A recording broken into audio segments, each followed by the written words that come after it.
અમરેલીના વિસ્તારોમાં સતત બીજા દિવસે જળબંબાકાર સતત બીજા દિવસે અમરેલી જિલ્લામાં વરસાદી માહોલ સાવરકુંડલા તાલુકાના ગ્રામીણ વિસ્તારમાં વરસાદ સાવરકુંડલાના નેસડી દીતલા દારંગણી સહિતના વિસ્તારોમાં ધોધમાર વરસાદ થયો છે તો સાવરકુંડલાના દ્રશ્યો અમે આપને બતાવી રહ્યા છે કે જ્યાં પણ અનેક વિસ્તારોની અંદર વરસાદ જોવા મળી રહ્યો છે ગ્રામીણ વિસ્તારોમાં ભારે વરસાદને કારણે સતત બીજા દિવસે જળબંબાકારની સ્થિતિ થઈ ગઈ છે અમરેલીના અનેક વિસ્તારો એવા છે કે જ્યાં આગળ પ્રી મોન્સૂન એક્ટિવિટી જાણે મોન્સૂન આવી ગયું હોય તે પ્રમાણેની જોવા મળી રહી છે જો ચોમાસું આવી પહોંચવાને હજી વાર છે હવામાન વિભાગ તરફથી જે જાહેરાત કરવામાં આવી છે તે પ્રમાણે હજી પણ ગુજરાતથી 10 કિલોમીટર દૂર છે ચોમાસું નીટ 2024 પેપર લીક મામલે દેશવ્યાપી વિરોધ પ્રદર્શન એનએસયુઆઈએ કર્યા દેખાવો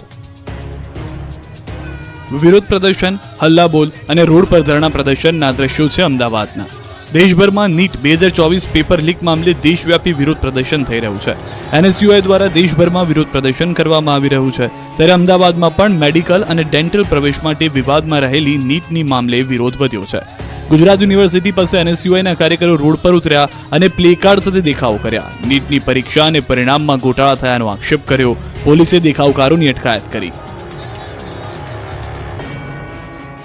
રાજ્યમાં ચોમાસાની સિઝનની શરૂઆત થઈ ગઈ છે જેથી ખેડૂતો વાવણીની તૈયારીમાં લાગી ગયા છે જો કે રાજ્યના છેવાડે આવેલા વલસાડના ઉમરગામના ખેડૂતો ચોમાસાની સિઝન બાદ પણ ચિંતામાં છે તેની પાછળનું કારણ રખડતા પશુઓનો ત્રાસ છે વલસાડ જિલ્લો ખેતી પર નિર્ભર જિલ્લો છે ઉમરગામ તાલુકાના નાના મોટા 7,000 થી વધુ ખેડૂતો અત્યાર સુધી આ તાલુકામાં ચોમાસુ પાકની સાથે ઉનાળુ પાક પણ લેવાતો હતો જો કે છેલ્લા કેટલાક સમયથી ઉમરગામમાં રખડતા પશુઓનો ત્રાસ વધતા ધીમે ધીમે ખેડૂતો ખેતી છોડી રહ્યા છે ખેતરમાં પશુઓથી નુકસાન પણ વધી રહ્યું છે આથી આ વિસ્તારના ખેડૂતોએ ઉનાળુ પાક લેવાનું જ બંધ કર્યું હતું અને માત્ર ચોમાસુ પાક જ લેતા હતા તેમાં પણ ચોમાસામાં રખડતા પશુઓના ત્રાસ વધી જતા ખેડૂતો મુખ્ય પાક ડાંગરને લેવાનું પણ બંધ કરી રહ્યા છે રખડતા પશુઓને કારણે ઉમરગામના ખેડૂતો ધીમે ધીમે ખેતીથી વિમુખ થઈ રહ્યા છે તો સાથે સાથે પશુઓના કારણે અકસ્માત પણ વધ્યા છે આથી હવે ખેડૂતો અને સ્થાનિકોમાં આ સમસ્યાથી મુક્તિ માટે સરકાર સમક્ષ મદદની અપેક્ષા રાખી રહ્યા છે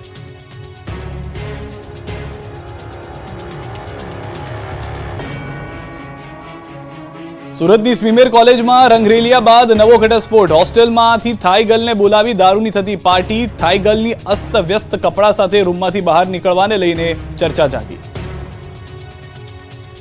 મહાનગરપાલિકા સંચાલિત સ્મીમેર મેડિકલ કોલેજ હોસ્ટેલ થાઈ ગર્લ સાથે રંગરેલિયાની ઘટના બાદ ફરી એકવાર ચર્ચામાં આવી છે હોસ્ટેલમાં ગોરખ ધંધાઓ થતા હોવા છતાં તંત્ર દ્વારા આંખ આડા કાન કરવામાં આવતું હોવાનું સામે આવ્યું હોસ્ટેલમાં સીસીટીવી છે પરંતુ માત્ર શોભાના ગાંઠિયા સમાન જે હોસ્ટેલમાં થાઈ ગર્લની ઘટના બની હતી ત્યાં તપાસ કરવામાં આવતા દારૂ અને બિયરની ખાલી બોટલો પણ મળી આવી હોસ્ટેલ જાણે અય્યાશીની હોસ્ટેલ હોય તેવું લાગી રહ્યું છે હોસ્ટેલની બી બ્લોકના ગ્રાઉન્ડ ફ્લોરની પાછળની સાઈડમાં નશાકારક પદાર્થો સહિતની વસ્તુઓ મળી આવી હતી પાછળની સાઈડમાં દારૂ બિયરની બોટલો પડેલી હતી પાર્કિંગમાં જ અલગ અલગ જગ્યાઓ પર સિગરેટના પેકેટો પણ મળી આવ્યા હતા સ્મીમેર હોસ્પિટલ કેમ્પસમાં ડી બ્લોકની સામે આખી નર્સિંગ કોલોની આવેલી છે આ હોસ્ટેલમાં દારૂ પાર્ટીઓ પણ થઈ રહી હોવાનું સામે આવ્યું છે નોંધનીય છે કે એક રેસિડેન્ટ ડોક્ટરે વેસુથી થાઈ ગર્લને બોલાવી હતી હોસ્ટેલના રૂમમાં આ ખૂબસૂરત હસીનાને લઈ ગયા બાદ મજા કરે તે પહેલા જ ડોક્ટરનો ફજેતો થઈ ગયો કોઈક બાબતે ઝઘડો થયા બાદ ભાન ભૂલેલા ડોક્ટરે થાઈ ગર્લને લાફો મારી દીધો ઝઘડો થતા અસ્તવ્યસ્ત કપડામાં થાઈ ગર્લ બહાર આવી હતી તેના પડઘા કોલેજ હોસ્પિટલ તંત્ર સુધી પડ્યા હતા ઓર્થોપેડિક વિભાગના ઋત્વિક દરજી નામના રેસિડેન્ટ તબીબે થાઈ ગર્લ બોલાવી હોવાની માહિતી મળી રહી છે સમગ્ર મામલો દબાવી દેવાનો પ્રયાસ કરવામાં આવી રહ્યો હોય તેવું પણ લાગી રહ્યું છે ત્યારે સ્મીમેરના આસિસ્ટન્ટ પ્રોફેસર કહી રહ્યા છે કે સમગ્ર ઘટના મામલે 5 લોકોની કમિટી બનાવવામાં આવશે સુરતમાં સરકારી અનાજનો બારોબાર વેપલો થતો હોવાનો ખુલાસો જોયેલો સરકારી અનાજના વિતરકની દાદાગીરી આ છે ગરીબોના અનાજના દુશ્મન આ છે ગરીબોના હક પર તરાપ મારનાર કૌભાંડી ગરીબોના અનાજનો બારોબાર વેપલો થતો હોવાનો ખુલાસો થયો છે સુરતમાં સરકારી અનાજ વિતરણ કૌભાંડ થતું હોવાનું સામે આવ્યું છે લાભાર્થીઓને જેટલું અનાજ આપવામાં આવતું હતું તેનાથી અડધું અનાજ આપ્યાના આરોપ લાગ્યા છે એ પણ ભાજપના કોર્પોરેટરે જ સમગ્ર કૌભાંડનો પર્દાફાશ કર્યો છે ઉધના ઝોન વિસ્તારમાં અનાજ વિક્રેતા પર આરોપ ગંભીર લગાડવામાં આવ્યા છે 25 કિલો અનાજ આપવાના બદલે સામાન્ય લોકોને છેતરી માત્ર 15 કિલો જ અનાજ આપવામાં આવે છે એટલું જ નહીં જે અનાજ આપવામાં આવે છે તેનો કેટલો તોલ કરવામાં આવ્યો કેટલું અનાજ આપવામાં આવ્યું તે પણ જોવા દેવામાં નથી આવતું એટલું જ નહીં લોકોને ઓછું અનાજ આપતા હોવાના વિડીયો પણ જોવા મળી રહ્યા છે સરકારી અનાજ વિતરક ધમકી પણ આપ્યાના આરોપ લાગ્યા છે આટલું જ આવશે જે થાય તે કરી લો જેવા શબ્દો વાપરતા સામાન્ય લોકો પણ ડરી રહ્યા છે. આ સમગ્ર મામલાને લઈ ન્યૂઝ 18 ગુજરાતીની ટીમ સ્થળ પર જઈ લાભાર્થીઓ સાથે રૂબરૂ વાત કરી ત્યારે લોકો પણ ભારે રોષ ઠાલવી રહ્યા છે અને આ તરફ ડર સાથે કહી રહ્યા છે કે આ અનાજ બંધ થઈ જશે તો. ભાજપના એક કોર્પોરેટર શૈલેષ ત્રિપાઠી જેમણે પણ અનાજ કૌભાંડ અંગે મુખ્યમંત્રી અને પીએમને રજૂઆત કરી છે, તેમણે કહ્યું કે આ એક નહીં, મારી પાસે આવું કૌભાંડનું લિસ્ટ છે જે ગરીબોના મુખેથી અનાજ છીનવી રહ્યા છે. ધારી પંથકમાં પણ મેઘરાજાની ધમાકેદાર બેટિંગ. વીરપુર, માધવપુર, ગઢિયા, નાગદરા સહિતના ગામોમાં વરસાદ. અનેક ગામોમાં વાવણી લાયક વરસાદથી ખેડૂતો ખુશખુશાલ. ભારે બફારા બાદ વરસાદથી વાતાવરણમાં ઠંડક પ્રસરી. તો કચ્છ અંજારના નવાગામ પાટિયા પાસે ભારે પવન ફૂંકાયો. ભારે પવનના પગલે વૃક્ષ ધરાશાયી થઈ ગયો. વૃક્ષ નીચે પાર્ક કરેલી રિક્ષાને નુકસાન થયું છે. પવનના કારણે દુકાનોના શેડ પણ ઉડ્યા હતા. વૃક્ષ ધરાઈ થવાનો લાઈવ વિડીયો જોવા મળી રહ્યો છે. દ્રશ્યોમાં આપ જોઈ રહ્યા છો ભારે પવન. વરસાદ જોકે તેટલો ન થયો, પરંતુ ભારે પવન હતું. વંટોળિયા જેવી પરિસ્થિતિ હતી. જે જૂનું વૃક્ષ હતું તે આખું ધરાશાયી થઈ ગયું. સદનસીબે એક વ્યક્તિ જે રિક્ષા ચાલક ત્યાં આગળ હતો તે પહેલાથી બચી જાય છે. રિક્ષાને નુકસાન થયું હોવાની વિસ્તારોમાં પતરા ઉડી ગયા છે. જે દ્રશ્યો આપ જોઈ રહ્યા છો, જે શેડ રાખવામાં આવ્યા હતા તે પણ ઉડી ગયા છે. અમદાવાદના સાયલન્ટ ઝોન બીજે મેડિકલ કોલેજમાં લાઈવ કોન્સર્ટના કારણે યોજાયો વિવાદ.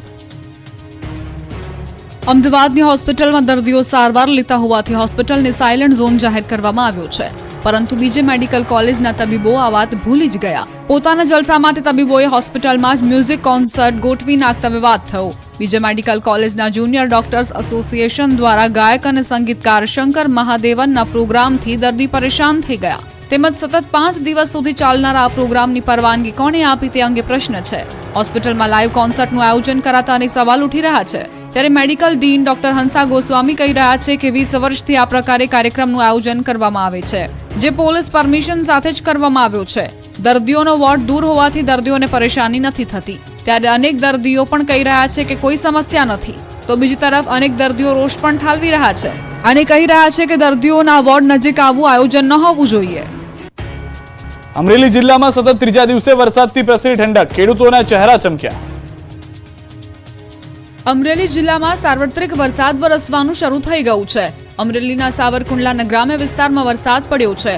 સવારથી વાદળછાયા વાતાવરણ વચ્ચે વીજપડી સહિતના ગ્રામ્ય વિસ્તારોમાં ધોધમાર વરસાદ પડ્યો.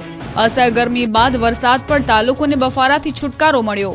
આ બાજુ સતત ત્રીજા દિવસે રાજુલા અને સાવરકુંડલા પંથકમાં પવન સાથે વરસાદ. રાજુલાના મોટા આગરિયા, માંડરડી ગામોમાં વરસાદ ખાબક્યો. રાજુલા શહેરમાં પવન અને વીજળીના કડાકા સાથે વરસાદ પડ્યો. શહેરમાં ધોધમાર વરસાદના કારણે વીજળી ગુલ થઈ. વીજપડી, ધાંડલા, રામગઢ, લુવારા આસપાસના વિસ્તારોમાં વરસાદ. આ તરફ જાફરાબાદના ગ્રામ્ય વિસ્તારોમાં પવન સાથે વરસાદ પડ્યો. દુધાળા ગામે તોફાની વરસાદ પડતા ખેડૂતોની ખુશીઓનો કોઈ પાર ન રહ્યો. આસપાસના ગામોમાં પણ વરસાદ વરસ્યો. સાવરકુંડલાના ગ્રામ્ય વિસ્તારોમાં ધોધમાર વરસાદ. આંબરડી, દોલતી સહિતના ગામોમાં વરસાદ. ખેતરો વરસાદી પાણીથી થયા તરબોળ. આંબરડીથી દોલતી જવાના રસ્તા પર પાણીના વહેણ, ખેતરે જવા આવવાના રસ્તાઓ પર નદી જેવા દ્રશ્યો જોવા મળ્યા હતા.